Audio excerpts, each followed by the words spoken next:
Now, the God gets this question asked all the time, especially from young fans. Hey JTG, if you wasn't a professional wrestler, what career path would you have chosen? Now, if the God wasn't the illest to ever do it in the ring, I would probably still be in front of a camera because the God has a very big personality. Find out those career paths next. Stick around.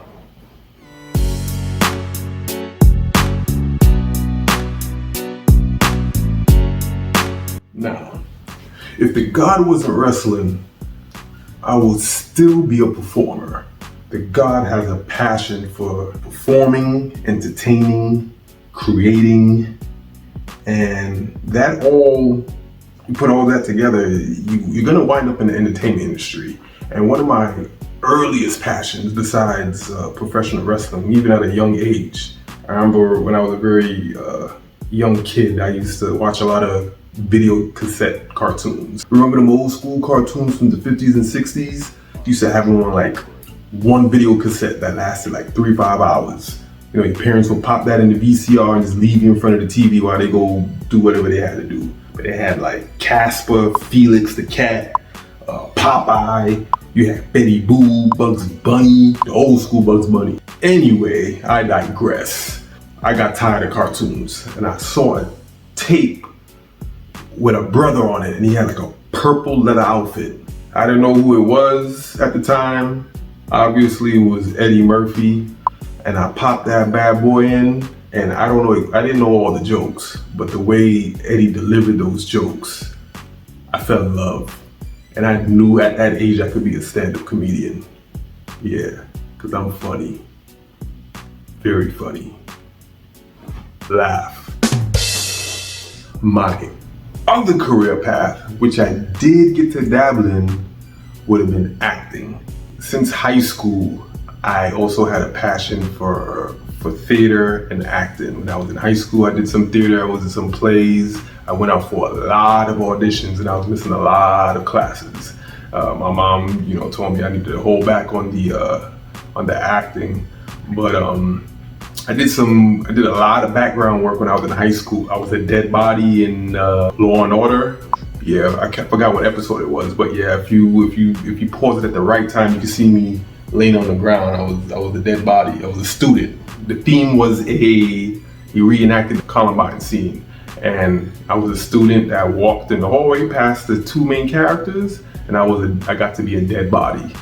Put blood on me. I was so excited to go back to school the next day and tell everybody, yeah, I was in Law and Order. They had to, put blood on me and give me a whole wardrobe change. Yeah.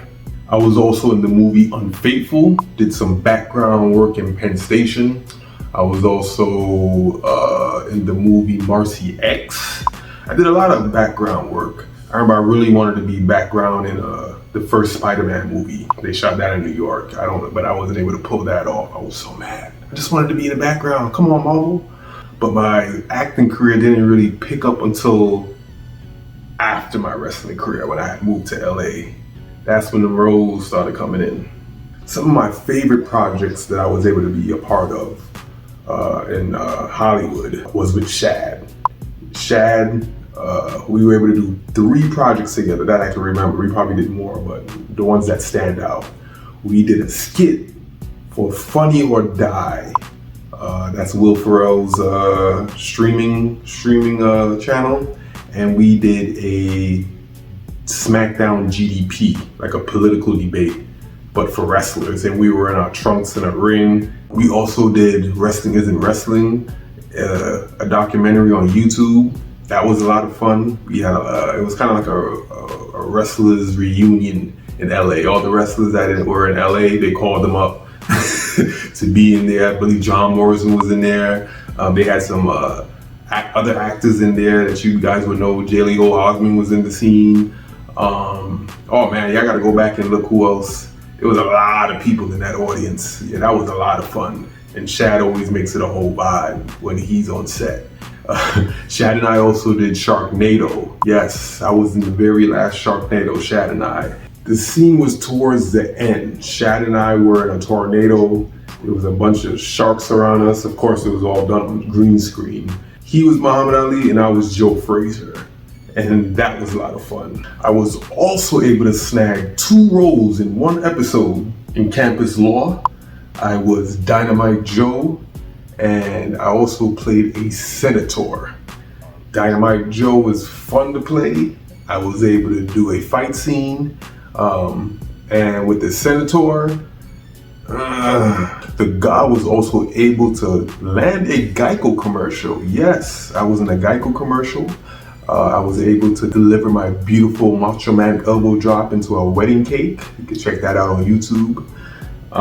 That I had to go through the whole from A, B, C, and D. Audition, callback, agent calling me, telling me I need to go back for another audition, and yeah, but I was able to pull it off. I was in an episode of I Think You Should Leave, which is a Netflix TV series, and I was also able once again to deliver my beautiful Macho Man elbow drop. I think I've dropped more elbow drops on set than in the ring. Now this movie right here, Bad Night. This was probably one of my favorite projects to work on. It was my first speaking role, first fight scene. I was also able to have a shootout scene, and the cast. Oh, Jack McBrayer. You had Matt Walsh. You had the guard. And then you had Molly Ringwald. She was a blast from the past. If y'all don't know who she is, man, check her out. Now, I'm pretty sure I've done a lot more projects, but I can't remember them all. You know, too much chair shots to the head. But if I work with you on set and you remember and you're watching this right now, leave them in the comments. To the rest of you guys, hit the like button, subscribe, and what other career choices you think the guy would have been good in? You know, I would love to hear what you guys think. Leave them in the comments and stay tuned. More stories from the God, JTG. Chill.